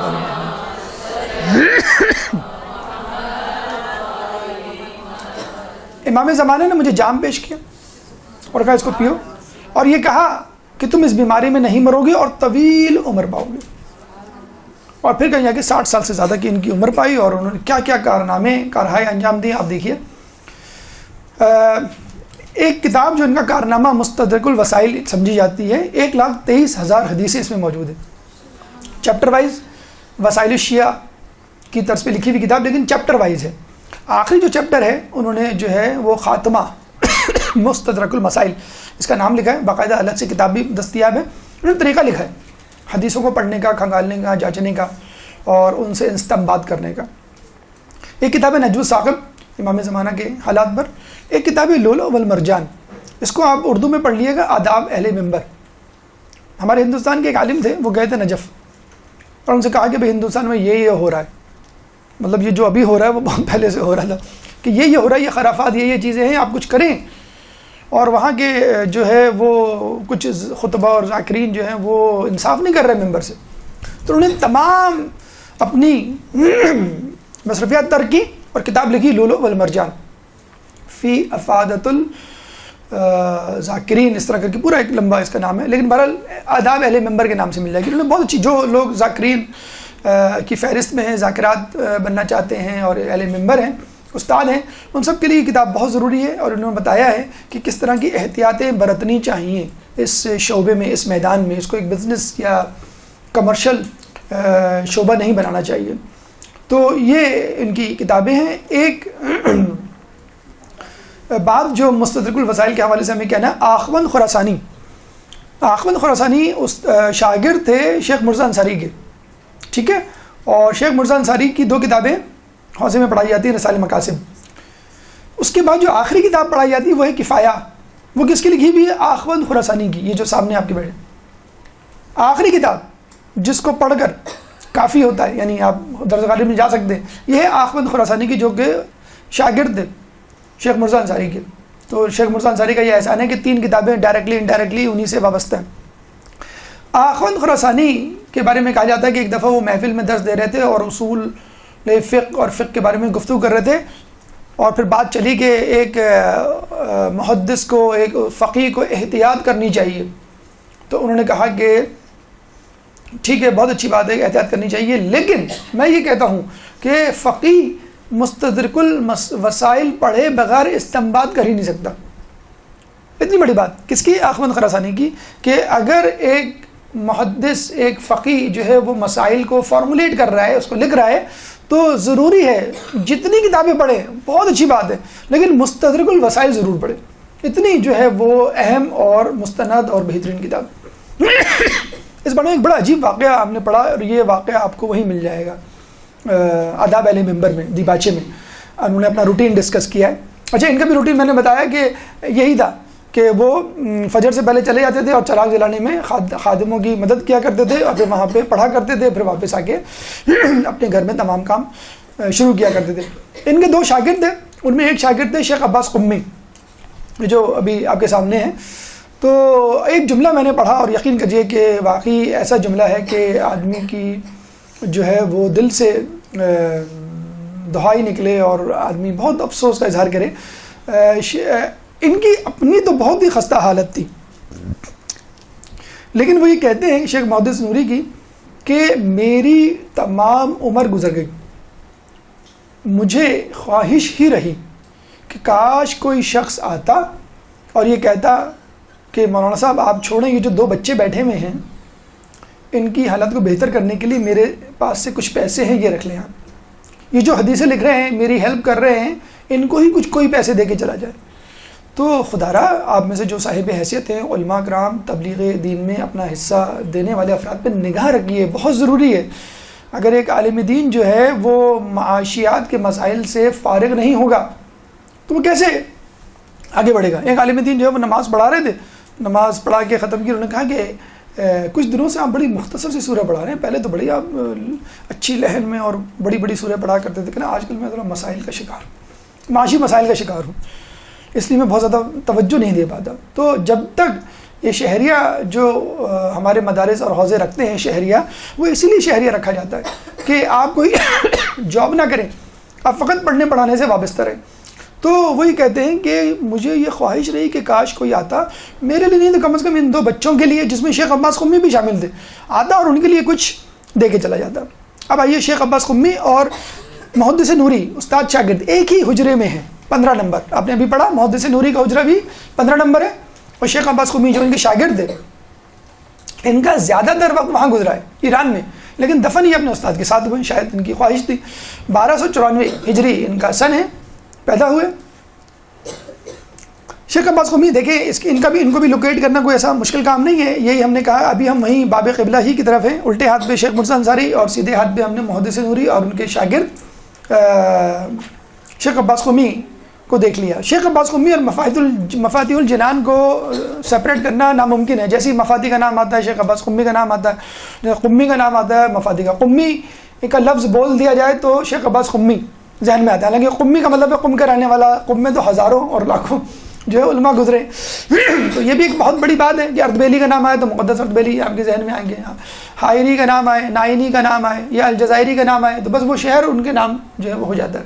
ہمارا نفس المحموم آپ لوگوں میں سے کئی لوگوں نے پڑھی بھی ہوگی، مصائب کی کتاب ہے، منازل الاخرہ، اس کے بارے میں ایک دلچسپ قصہ آپ نے سنا بھی ہوگا، لیکن چلیں تذکرتاً دوبارہ ربط کے کو مد نظر دیکھتے ہوئے ہم سنا دیں کہ اس زمانے میں ایک عالم دین ہوا کرتے تھے شیخ عبد الرزاق، اور وہ جو ہے منازل الاخرہ نامی کتاب سے درس دیا کرتے تھے ظہر میں۔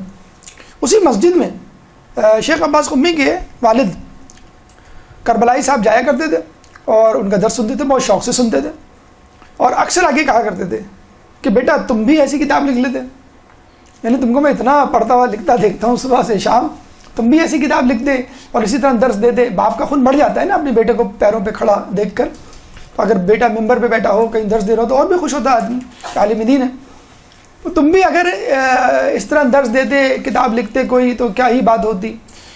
کہتے ہیں کہ پوری عمر گزر گئی، میں نے اپنے باپ کو یہ نہیں بتلایا کہ یہ میری کتاب ہے، اپنے بیٹے کو بتلایا بعد میں کہ پوری عمر گزر گئی، میں نے اپنے باپ کو نہیں بتایا، فقط یہ کہا کہ آپ دعا کریں اللہ میری توفیقات میں اضافہ کرے۔ پوری عمر گزر گئی، ہم ہوتے بابا ذرا ان سے میرا نام لیے گا، آپ کے ہاتھ چومیں گے وہ، ارے ارے آپ ان کے والد ہیں. تو بڑھ کے مارنے میں تو ہم کم تو نہیں, ہم فوراً جو ہے وہ دیکھ لیتے ہیں کہ بھئی کہاں ہمارا درس چل رہا ہے, کب اپلوڈ ہوا, کتنے کلکس ہوئے وغیرہ وغیرہ. چلیں اچھا اب ان کا ایک تقوی کا اور واقعہ سنیے شیخ عباس قمی کا. مسجد گوہر شاہی, گوہر شاہ بہت مشہور مسجد ہے ایران میں, مشہد میں, اور اس میں ایک بہت واقعہ بھی ہوا تھا خونی کہ بہت سارے لوگوں کو شہید کر دیا گیا تھا. بڑی مشہور مسجد تھی. کسی طرح لوگوں نے ہاتھ پیر جوڑ کے شیخ عباس قمی کو راضی کر لیا کہ آپ جو ہے مسجد میں امامت کروائیں گے. اور ایک تو آپ کو معلوم ہے اس قسم کے علماء کے نخرے بہت ہوتے ہیں. ڈیمانڈ نہیں ہوتی, نخرے کا مطلب یہ ہے کہ نہیں میرے دل میں شہرت طلبی نہ آ جائے. نخرے کا مطلب اس سینس میں نخرے. بڑی مشکل سے تیار کیا اور راضی ہو گئے. لوگ بڑے خوش. لوگوں کو پتہ چلا کہ فلاں صاحب نماز پڑھا رہے ہیں. لوگ دھڑا دھڑ تمام مسجدوں کو چھوڑ کر گوہر شاہ میں آنے لگے. 10 دن کے اندر اندر اتنا بڑا مجمع ہو گیا جیسے جامع مسجد جمعہ کا مجمع ہوتا ہے. ظہر کی نماز پڑھائی اور پڑھانے کے بعد کہا کہ میں جا رہا ہوں. پریشان لوگ کہ بھئی کیا مسئلہ ہے, کوئی کام یاد آ گیا, کوئی مسئلہ نہیں, میں جا رہا ہوں. یہ کہہ کے چلے گئے. 1 سال غائب رہے. 1 سال بعد لوگوں نے کہیں سے ڈھونڈ کے نکالا. کسی چاہنے والے نے پوچھا کہ ارے بھائی کہاں ہیں آپ, ظہر کی نماز پڑھا کے کیا مطلب لوگ کھڑے ہوئے کیا. یہ میں کہہ رہا ہوں تو آپ ظہر کی نماز پڑھا کے چلے گئے اور اب مل رہے ہیں. اب مسئلہ کیا ہے. 1 سال تک نہیں بتایا انہوں نے کہ میں نے کیوں نہیں پڑھائی عصر کی نماز. اس نے پوچھا بھائی میں ہاتھ پیر جوڑا ہوں, آپ نہیں آئیں, لیکن بتا تو دیں گے آپ کیوں چلے گئے تھے. آپ کہنے لگے اصل میں عصر کی نماز ویسے تو میں دیکھ ہی رہا تھا کہ لوگوں کی تعداد بڑھ رہی ہے. جب ظہر کی نماز میں نے پڑھانی شروع کی, اچھا آپ نے دیکھا ہوگا مسجد میں شاید اگر آپ کا کبھی گزر ہو تو یا اللہ کہتے ہیں لوگ جب کوئی اندر داخل ہوتا ہے تاکہ وہ رکوع میں نہ جائے, اور ذرا یا ان اللہ مع الصابرین کہتے ہیں کہ صبر کرو, رکوع میں نہ جاؤ, مجھے جوائن کرنے دو, یا رکوع میں چلے گئے تو اٹھ نہ جاؤ. تو لوگ یا اللہ کہتے ہوئے داخل ہو رہے تھے اور مجھے محسوس ہوا یہ بہت دور کی آوازیں ہیں, میلوں دور کی آوازیں. یہ کوئی قریبی حجرے میں نہیں, بہت دور سے آ رہی ہیں آوازیں. تو میرے دل میں ایک خوشی پیدا ہوئی. جب تکبر نہیں پیدا ہوا, خوشی پیدا ہوئی. اتنا بڑا مجمع, دیکھیں ماشاء اللہ کتنے لوگ بیٹھے ہیں, اتنا بڑا مجمع, اتنے لوگ میرے پیچھے نماز پڑھ رہے ہیں. کہنے بس یہ جو خوشی پیدا ہوئی, تکبر نہیں پیدا ہوا تھا. انہوں نے ذکر نہیں کیا کہ تکبر, کہنا مجھے خوشی لذت محسوس ہوئی, اتنی خوشی محسوس ہوئی. میں نے کہا کہ نہیں, اس کا مطلب یہ ہوا کہ میں لوگوں کی تعداد کی وجہ سے یہ نماز پڑھا رہا ہوں. یعنی اگر اب پڑھاتے تو ہوتا, اب تک تو نہیں پڑھا رہے تھے, صرف خوشی پہ کہنا بس میں اسی خوشی کی وجہ سے. یقین کیجیے تو قیامت میں عقدے کھلیں گے. قیامت میں بہت سارے چہروں سے نقاب ہٹے گی, آپ کو پتہ چلے گا یہ کون ہے. آپ پوچھیں گے, میں لگے نہیں بھائی یہ تو شیخ مرزا انصاری سے بھی بڑی چیز ہے, یہ آیت اللہ بروجردی سے بھی بڑی چیز ہے. کہنے بھائی کیوں بڑی چیز ہے. آپ نے واقعہ سنا ہوگا بروجردی کا کہ ان کے ایک دوست تھے, انہوں نے کہا کہ بھائی آپ رسالہ کیوں نہیں لکھتے. کہ نہیں میں ایک اہم کام میں مصروف ہوں. 1 مہینے بعد ملے بھی آپ رسالہ کیوں نہیں لکھتے. آیت اللہ بروجردی کے دوست, نام ہی نہیں معلوم, کیوں معروف نہیں تھے, کیوں نہیں تھے, ابھی آپ کو وجہ پتہ چل جائے گی. کہ کیوں نہیں لکھتے, میں بہت اہم کام میں مصروف ہوں. پھر 1 مہینے بعد بہت اہم کام میں مصروف ہوں. برسوں گزر کے مسئلہ کیا ہے, کون سا اہم کام ہے, مجھے بتا دیں, میں انجام دے لیتا ہوں. کہ میں گاؤں جا کے لوگوں کو وضو سکھا رہا ہوں.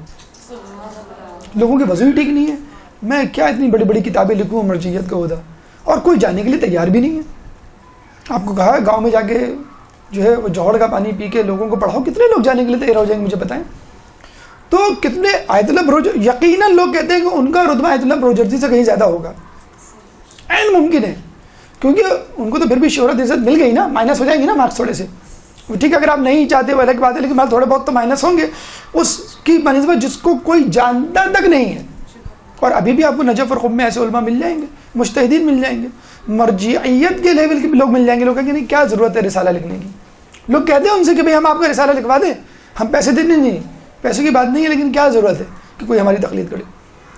شیخ عباس قمی کے بارے میں ملتا ہے کہ بڑھاپا جب شروع ہوا تو اپنے دوستوں کو بلایا اور دقیق علمی فقہی اصولی گفتگو شروع کر دی. لوگ پریشان کہ بھئی یہ تو کھانے پہ بلایا, ہلکی پھلکی گفتگو, یہ ایک دم سے درس والا سٹائل کیسے شروع ہو گیا. انہوں نے کہا کہ نہیں اصل میں یہ گفتگو اس لیے کر رہا ہوں کہ تم لوگ مجھے بتاؤ کیا اب بھی میرے اندر ملکہ استنباط حدیث و قرآن ہے, میں مسائل اخذ کر سکتا ہوں قرآن اور حدیث سے ابھی بھی اس بڑھاپے میں, چٹیا تو نہیں گیا ہوں, یعنی بڑھاپا تو کے آثار تو نہیں ہو گئے. تو لوگوں نے کہا اگر اس کو ملکہ استنباط کہتے ہیں تو ہمارے پاس یہ نہیں ہے. اگر یہ آپ کہہ رہے ہیں کہ ہم آپ کو کنفرم کریں تو یہ تو ہے ہی نہیں ہمارے پاس، ہم آپ کو کیسے کنفرم کریں؟ یا اچھا آج کل آپ کو میں بتاؤں، پھر وہی بات آ جائے گی، ضروری ہے ہمارے لیے، ابھی ہم جواد مغنیہ کے بارے میں پڑھیں گے تو آپ کو بتائیں گے کتنا ضروری ہے اپنے حالات اور آس پاس کے ماحول کو کنسیڈر کرنا اس بیک گراؤنڈ میں۔ ابھی میں اپنے ایک دوست کے پاس گیا تو وہ پتہ لگا کہ وہ ایگزام دے رہا ہے، میں نے کہا یار you are the head of the department, you are the cardiologist, you are surgeon, تم ہر چیزوں اب کیا کون سا ایگزام دے رہے ہو؟ میں نے امریکہ میں اصول بن گیا ہے کہ آپ کو جو ہے وہ ہر 10 سال بعد ایگزام دینا ہے ورنہ ڈگری کینسل۔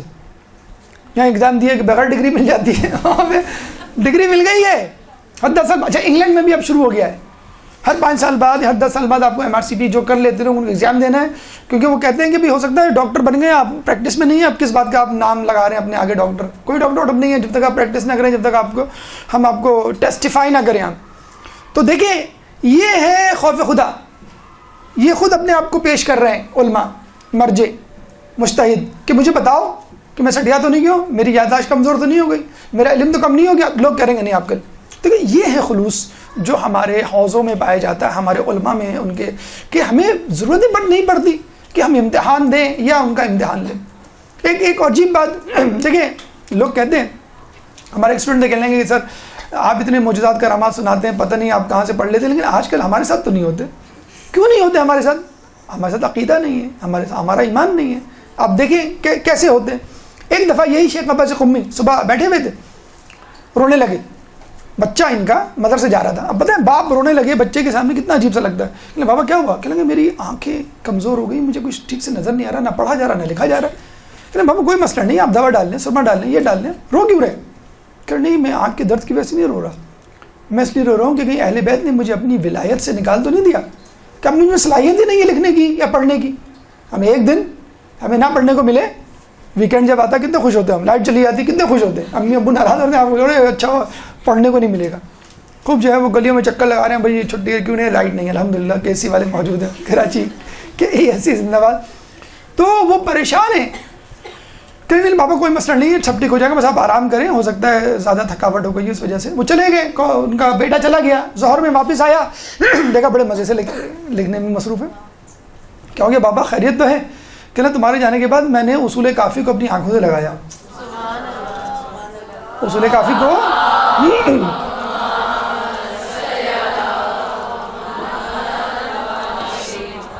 بس کیا تھا، پھر جو ہے وہ ساری جو ہے وہ بنائی واپس آ گئی اور میں آرام سے مزے سے لکھ رہا ہوں۔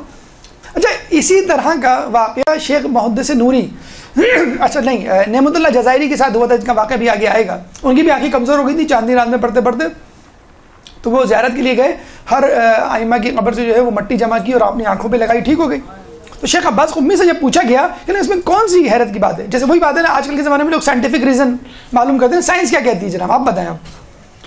تو کہنے لگے اس میں کوئی بات نہیں، کوبرا جو سانپ ہوتا ہے جب اس کی بینائی کم ہو جاتی ہے، نظریں کم ہو جاتی ہیں، تو وہ ایک خاص قسم کا پودا اپنی آنکھوں پہ مسلتا ہے تو اس کی آنکھیں آ جاتی ہیں۔ تو ہم مومنین حضرات کیا کوبرا سے بھی کمتر ہیں، اور یہ جو خاک شفا جو ہے یا اس پودے سے بھی کمتر ہے کہ ہماری بینائی واپس نہیں آئی؟ اچھا ایگزیکٹلی یہی بات ہمارا ایک سعودی اسٹوڈنٹ تھا، اس نے مجھ سے کی تھی، اس کو الرجی کنجکٹیوائٹس تھا، بہت ہی خطرناک۔ تو میں نے کہا تم دوائی استعمال کرو، نہیں کوئی فائدہ نہیں ہے، یہ بھی میں سعودیہ جا رہا ہوں کل ٹھیک ہو جائے گا، کیونکہ وہاں ایک خاص پودا ہے اس کو میں رگڑتا ہوں تو یہ ٹھیک ہو جاتا ہے۔ دیکھیں تو اللہ تعالیٰ کی وہ جو کہتے ہیں نا سنت تبدیل نہیں ہوتی، بس یہ ہے کہ آپ اپنے اندر خلوص پیدا کر لیں، تو جو خاص قسم کا پودا آپ کی آنکھوں کی الرجی بینائی کو واپس لے آ سکتا ہے۔ تو خاک شفا اور ائمہ طہر کے قبروں کی جو مٹی نہیں لا سکتی۔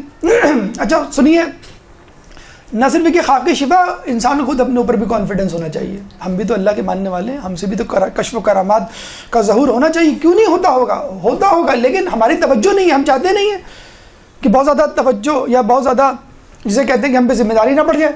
ایک دفعہ ان کا بیٹا بیمار پڑا، 3 سالہ بچہ تھا جو شاندہ ان کی زوجہ نے بنایا، تو چینی ڈالی، چمچہ لے کے آنے لگی، انہوں نے اپنی انگلی سے چلانا شروع کر دیا، ٹھہرے کیا کر رہے ہیں، میں چمچہ لے کر آتی ہوں، مطلب کیا کر رہے ہیں، گندہ کر رہے ہیں۔ تو نے کہا کہ جس انگلی سے میں نے ہزاروں حدیثیں لکھی ہیں اس میں اتنی بھی تاثیر نہیں ہوگی۔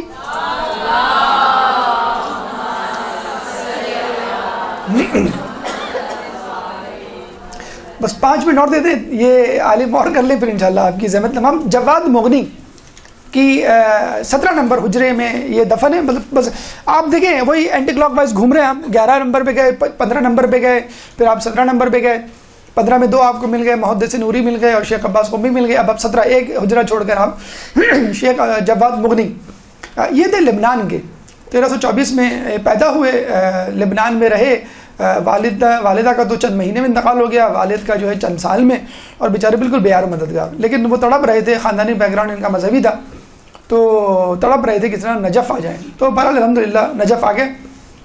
باب قبلہ کی دائیں جانب جیسے ہم نے کہا, شیخ عباس قمی کے بس آگے آپ بڑھیں گے 2 قدم 2 حجرے تو آپ کو مل جائیں گے.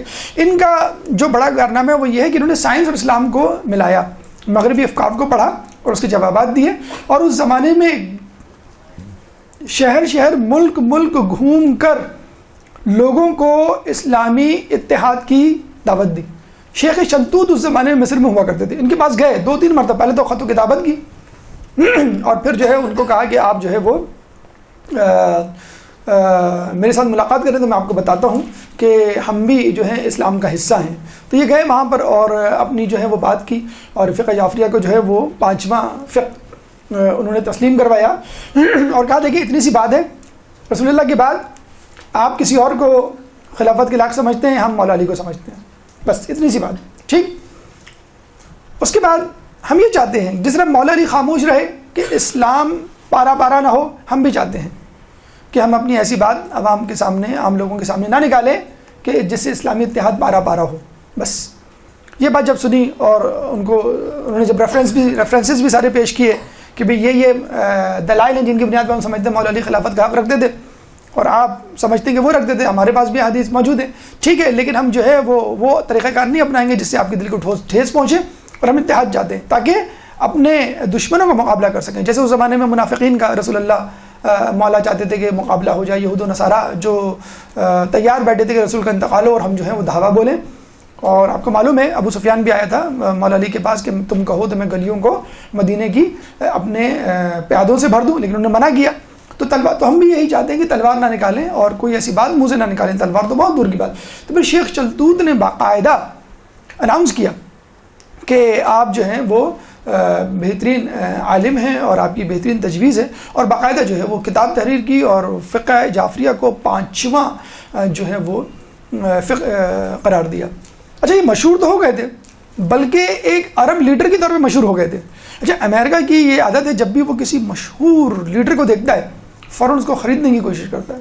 اس زمانے میں روزویلٹ ہوا کرتے تھے, انہوں نے کہا کہ بھائی کس طرح سے ملاقات کی جائے, اگر یہ ہمارے دام میں پھنس گیا تو ہم عرب ممالک میں, یقین کیجئے اتنے بڑے صدر سے ملنے سے انکار کر دیا.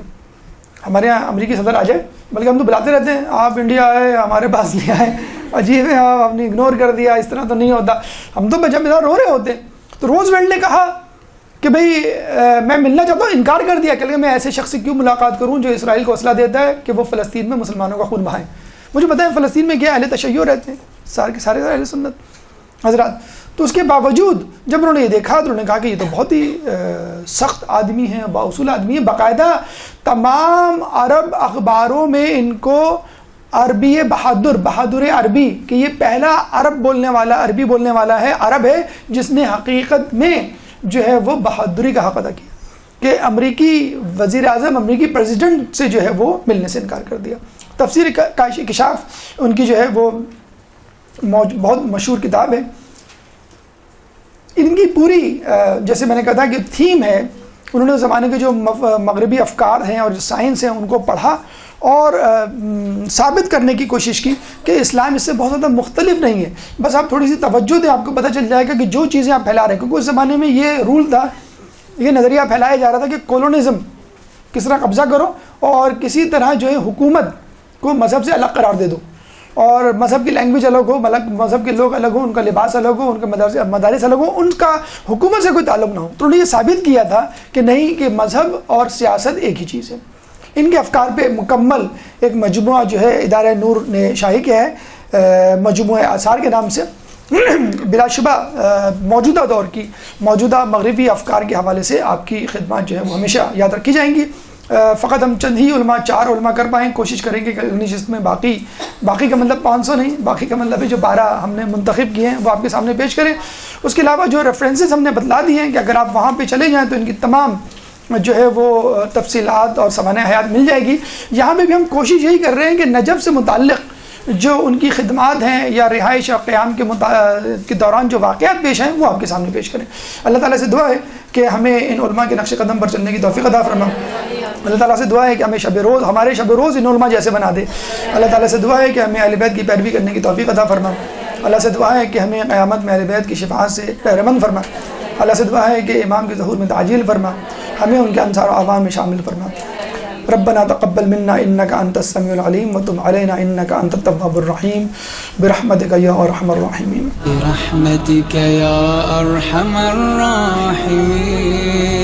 وصلى الله على محمد وآله الطاهرين.